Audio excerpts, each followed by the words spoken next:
사실 연준이 말하는 것과 행동을 반대로 할 때가 오히려 비트코인의 호재입니다. 실제로 기준금리 3번 인하를 못하면 비트코인 가격은 장기적으로 더 올라갈 거예요.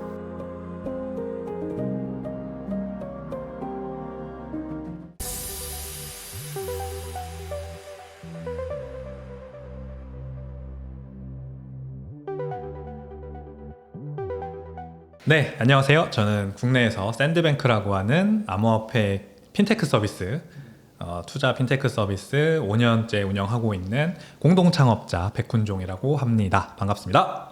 굉장한 변동성이 지금 보이고 있고요. 이제 1억을 넘기고 나서 떨어졌다가 올라갔다가 떨어졌다가 올라갔다가 많은 사람들을 상당히 좀 힘들게 하고 있는 것 같습니다. 비트코인 변동성이 크다. 그건 그만큼 이 시장에 좀 활력이 있다. 그냥 이렇게 받아들이면 좋을 것 같고요. 저같이 이제 장기 투자, 비트코인을 계속 꾸준히 모아나가는 사람들은 이럴 때 오히려 그냥 한번 시원하게 빠질 때 더 담고 또 시원하게 빠질 때 더 담고 내가 살 수 있는 기회를 주는구나. 이러면서 이제 그냥 그 시장을 즐기고 있는 중이죠. 그래서 너무 일희일비하지 않고 비트코인 시장의 변동성을 즐겼으면 좋겠는 그런 장세입니다. 지금 일단 단기적인 측면과 장기적인 측면이 있습니다. 일단은 CPI가 굉장히 핫하게 나왔죠. 또 매달 조금씩 예상치보다 높게 나오고 있는데 이제 아무래도 미국의 물가가 이렇게 잡히지 않는다는 거는 역시 미국 기업들의 실적이 괜찮고 미국 사람들 소비를 여전히 많이 하고 있고 그러니까 가격이 올라가는 거죠. 게다가 뭐 지정학적인 이슈 여전히 풀리지 않고 있고 두 개의 전쟁 벌어지고 있고 중국이 아직까지도 잘 헤어나오지 못하고 있고 그 저성장의 늪에서 이제 여러 가지 문제, 이런 문제들, 지정학적인 문제, 뭐 글로벌 경제 문제 이런 것들이 다 이제 미국 연준의 생각을 깊어지게 만드는 겁니다. 그래서 연준은 매파적인 발언과 비둘기파적인 발언을 실제 정책을 실행하기 전에 한번 던져봄으로써 시장에 한번 간을 보죠. 어떻게 주식시장이 반응을 하나. 근데 뭐 비둘기파적인 발언을 했어요. 연준이 금리 인하를 올해 3번 단행할 것이다. 비둘기파적인 발언을 했죠. 그러니까 기대감이 있거든요. 이제 기준금리를 인하를 하면은 위험자산 시장이 다시 상승할 거고, 그럼 비트코인 가격도 상승할 거다. 이런 이제 기대감이 이제 단기적인 시각입니다. 기준금리 인하에 대한 단기적인 시각, 기대감. 다만 장기적으로 보면 사실 연준이 말하는 것과 행동을 반대로 할 때가 오히려 비트코인의 호재입니다. 실제로 기준금리 3번 인하를 못하면 비트코인 가격은 장기적으로 더 올라갈 거예요. 왜냐하면 비트코인의 가치는 결국 연준 같은 중앙은행이 자기 역할을 못하는 거에서 나오는 거거든요. 그 시스템이 너무나도 안정적이고 완벽하면 비트코인은 필요가 없죠. 근데 그게 아니니까 비트코인이 나온 거고, 애초에 2008년 금융위기의 어떤 모티브로 나오는 거고. 근데 지금 제닛 옐런 지금 미국 재무부 장관이나 뭐 제롬 파월 연준 의장 같은 사람들은 뭐 이제 다시는 미국의 경제 위기는 없을 것이다, 사이클 따위는 없다, 뭐 이런 얘기까지 자신 있게 하긴 했지만 시장은 그렇게 보고 있지 않죠. 그러니까 금 가격이 이렇게 올라가는 게 사실 그걸 보여주는 거기도 한데, 비트코인 가격이 올라가는 것도 지금 1억을 넘은 것도 마찬가지입니다. 아무도 연준이 뭐 제대로 경제를 관리할 거라고 믿지 않는 거예요. 그러니까 연준이 3번 금리 인하를 하겠다고 한 게 이미 불확실성이 커졌다고 보고 그 불확실성 때문에 안전자산을 가지려고 하는 수요가 늘어나는 게 비트코인 가격을 올리고 있는 겁니다. 그래서 진짜로 연준이 자기가 약속한 대로 또 못한다. 그런 일. 그리고 은행 위기가 또 번진다. 이제 미국 시중은행들은 완전히 연준의 이 정책에 의해서 살고 죽고 하는 기관들이거든요. 그러니까 은행을 살리냐 마냐는 중앙은행이 결정하는 겁니다. 돈 더 풀어서 살려주느냐, 아니면 뭐 이 은행 망하게 두느냐. 근데 망하는 은행들이 막 나오잖아요. 만약에 작년 6월 달에 있었던 것처럼 실리콘밸리 은행 망하고 뭐 3S 그 은행들 망했듯이 그런 사태가 또 발생하고 이러면은 이게 연준이 제대로 관리 못하는구나, 관리 안 되는구나, 다시 이런 불확실성이 커질 거예요. 그러면 비트코인 가격이 올라가는 겁니다. 그래서 단기적인 시각으로서는 금리 인하를 하면 좋고, 장기적으로 근데 봤을 때는 금리 인하를 하고 말고가 중요한 게 아니라 뱉은 말을 못 지키고 계속해서 헛발질을 하면은 비트코인 가격은 올라간다. 이렇게 보시면 되겠습니다. 만약에 인상하면 경기가 생각보다 세다. 지금 경제가 굉장히 스트롱하다. 근데 연준이 거짓말했네. 이렇게 불확실성이 더 커진다고 판단하면서 시장이 비트코인 같은 안전자산으로 또 그 돈이 몰릴 수 있죠. 그래서 가격이 올라갈 가능성이 있습니다. 이제 금은 전 세계적으로 그 중앙은행과 정부가 금 비축량을 지금 늘리려고 혈안이 돼 있잖아요. 금 뭐 보유량이 구글 쳐보면 나오는데 미국이 뭐 8,000톤, 독일, 뭐 중국 독일인가요? 뭐 이런 식으로 전 세계 이제 유명한 뭐 열강들이라고 하는 나들은 다 금 보유량을 늘리고 있어요. 왜 그러냐면 코로나 때 일단 돈이 너무 많이 풀렸고요. 전 세계적으로 너무 많이 풀렸죠. 미국이 가장 많이 풀었지만 유럽, ECB, 게다가 중국, 뭐 모든 이제 그 메이저 컨트리들이 다 돈의 양을 급격하게 늘렸습니다. 이게 전후 상황과 상당히 비슷한 어떤 상황이었어요. 세계 2차 대전이 터졌을 때 40년대에 그때도 이 뭐 군비 경쟁을 하느라고 돈을 많이 풀었었고 뭐 그 전에 1차 세계 대전 때도 마찬가지였고 근데 대신에 그 군비 경쟁을 했었을 때는 그렇게 돈을 많이 풀어서 대신에 그 돈으로 많은 테크놀로지컬 어드밴스먼트 기술적인 진보 기술적인 발전을 이뤘죠. 그래서 이제 우리 뭐 전 세계가 뭐 풍요로워지는 그런 계기가 되기도 했어요. 근데 이번에는 코로나라고 하는 질병 때문에 지나치게 많은 돈을 풀었거든요. 근데 뭐 이거로 인해서 어떤 뭐 코로나 때문에 발명된 새로운 신기술이 있는 것도 아니고 뭐 좀 다릅니다. 양상이 아무튼 이번에는 대신에 AI라고 하는 어떤 굉장히 중요한 그 기술이 지금 굉장히 유행을 하고 있죠.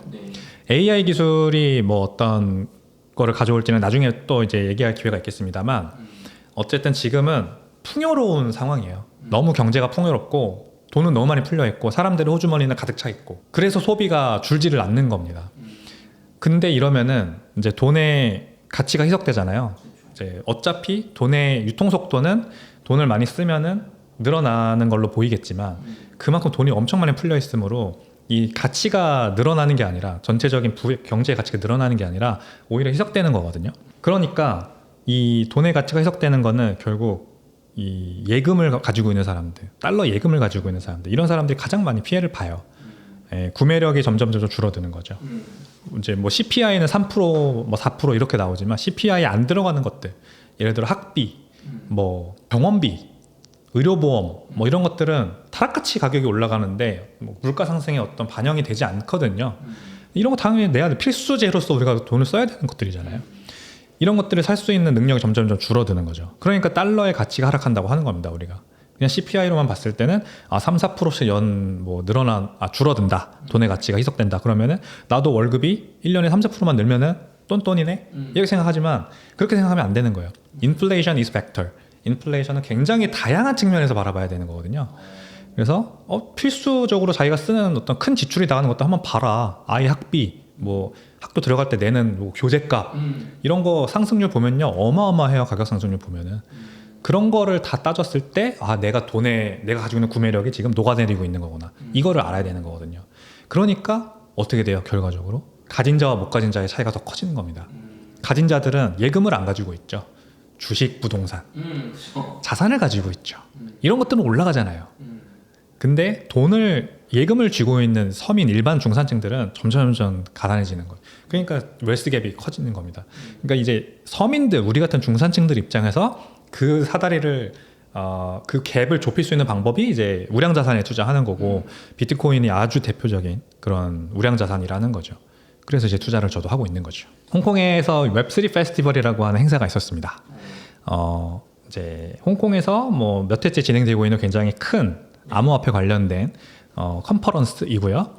이제 많은 기업들이 출전을 하고 많은 뭐 암호화폐 투자자들이 참여를 해서 여러 가지 무대를 보고 즐기고 행사니까 저같이 암호화폐 관련된 사업을 하는 사람들은 그런 행사에 가면은 애프터 파티, 사이드 이벤트 이런 데서 다 네트워킹을 합니다.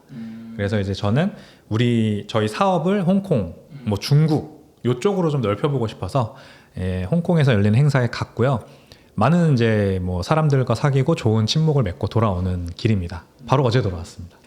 인상 깊었던 일은 예년에는 그런 행사장에 가면은 이제 참여하는 기업들의 부스를 보면 주로 이더리움 기반 또는 이제 암호화폐 프로젝트들 중에 레이어 1 프로젝트들이죠. 그러니까 이제 3세대 블록체인이라고 할 수 있는 솔라나, 폴카닷, 뭐 코스모스 이런 이더리움보다 더 성능이 뛰어나다라고 하는 그런 프로젝트들의 부스들이 많았어요. 이번에는 비트코인 레이어 2 정확히는 사이드 체인이죠. 사이드 체인 프로젝트들이 많았습니다. 역시 비트코인 가격이 모든 암호화폐들을 대비해서 아웃퍼폼 지금 하고 있는 거의 대부분의 암호화폐들 대비해서 아웃퍼폼 하고 있는 상황이라서 그 비트코인을 기반으로 나 뭘 한다. 비트코인이 지금 뭐 속도가 느리잖아. 내가 그 속도를 빨라게 해주겠어. 비트코인 디파이가 안 되잖아. 디파이를 가능하게 하겠어. 스마트 컨트랙 가능하게 하겠어. 이런 식으로 이름을 갖다 붙여서 BVM이다. 비트코인 버추얼 머신이다 하면서 이제 그런 여러 가지 5개 정도 있었던 것 같아요. 비트코인 사이드체인 프로젝트들이 유난히 많이 눈에 띄는 그런 행사였던 것 같습니다. 패러다임 변화죠. 이거는 이제 뭐 동의 안 하시는 분들도 많겠지만 비트코인이 혼자 저렇게 독주하는 게 그냥 뭐 ETF 때문만은 아니라고 저는 생각하거든요.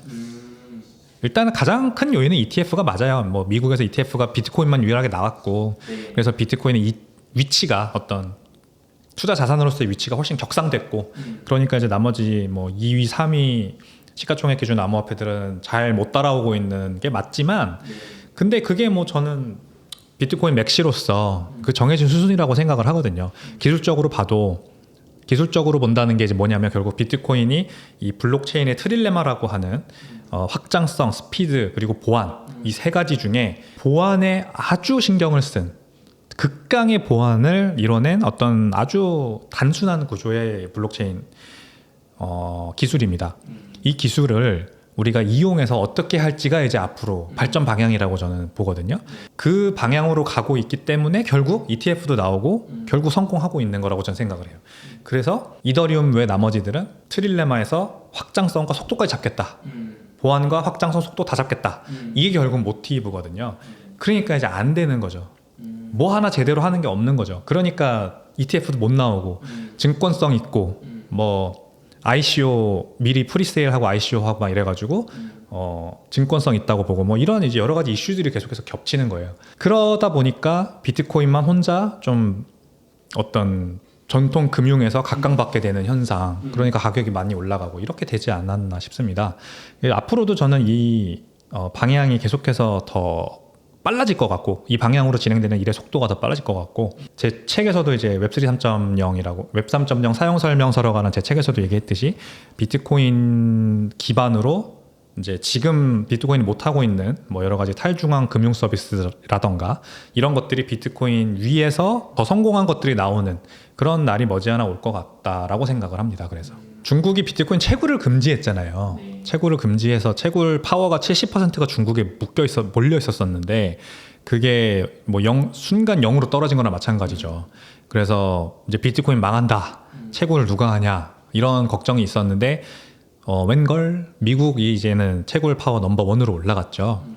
그리고 이제 카자흐스탄, 뭐 오만 이런 전기료가 싼 나머지 중국 외에 나머지 아시아권에 있는 여러 국가들에서도 이제 채굴 산업을 국가적으로 장려해서 하기 시작했습니다. 그러니까 비트코인의 채굴 파워가 순식간에 다시 급반등해서 계속해서 지금 오히려 전고점을 뚫고 높아지고 있는 중이거든요. 해시레이트라고 하죠. 비트코인 채굴에 참여하고 있는 채굴기들의 수가 많아질수록 투입되는 전기량이 많아질수록 비트코인의 어떤 금고가 점점 두꺼워지는 효과가 발생하는데 지금 역사상 가장 두꺼운 수준입니다. 근데 중국이 그렇게 해도 안 된다는 거를 비트코인이 그렇게 보여줬어요. 그럼 이번에는 또 무슨 일이 있었냐? 중국은 전국적으로 비트코인 비트코인 거래조차도 아예 금지했거든요. 근데 비트코인 거래를 금지해서 비트코인 그럼 투자 못하고 있느냐? 하고 있습니다. 어떻게 하죠? 비트코인의 온체인 지표를 보면 중국 쪽에서 발생하는 트랜잭션이 한때는 이제 금지했을 때 뭐 100위권 밖으로 밀려났었는데 지금 다시 10위권 안으로 들어왔어요. 다 하는 겁니다. 우리나라도 이제 오징어 게임이라는 넷플릭스 드라마가 나와서 굉장히 유행했을 때 전 세계적으로 막 다 보고 야 오징어 게임 대박이다 이랬잖아요. 그때 중국 사람들이 막 댓글 달고 막 이랬거든요. 어떻게 보느냐? VPN으로 다 우회해서 보는 거죠. 유튜브, 페이스북, 인스타그램 다 합니다. 중국 사람들도 마찬가지예요. 인터넷이 그렇게 뭐 검열을 하지만 막을 수 없듯이 비트코인도 검열을 해도 못하게 해도 금지해도 다 할 수 있습니다. 그거를 비트코인을 통해서 우리가 볼 수 있는 거죠. 야, 중국 같은 저렇게 거대한 나라가 금지를 해도 비트코인이 잘 거래되는구나. 그러니까 비트코인 정말 위대한 기술이다. 이거는 아무도 막을 수 없다. 언스타퍼블. 이거를 중국을 통해서 중국이라는 거울을 통해서 우리가 한번 볼 수 있었다는 거죠.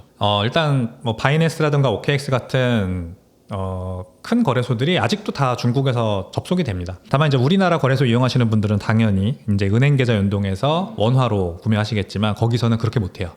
어떻게 하느냐? 이 거래소들이 다 위챗이나 거기 이제 메신저들 있죠. 거기에서 이렇게 P2P로 다른 사람과 거래하시면 돼요라고 알려줘요. 가이드를 해줘요. 그다음에 그 가이드 한 거로 이제 코인으로 바꿔서 거래소로 오면 그때부터는 이제 거래소에서 거래하시면 트레이딩 하시면 됩니다. 이렇게 알려줍니다. 그러니까 이제 중국은 뭐라 그럴까요? 이거를 회색지대라고 할까요? 못하게 했지만 아예 못하게 하고 있진 않다. 그 거래소들도 왜냐면 다 막아야겠죠. 하지만 그렇게 못하는 겁니다.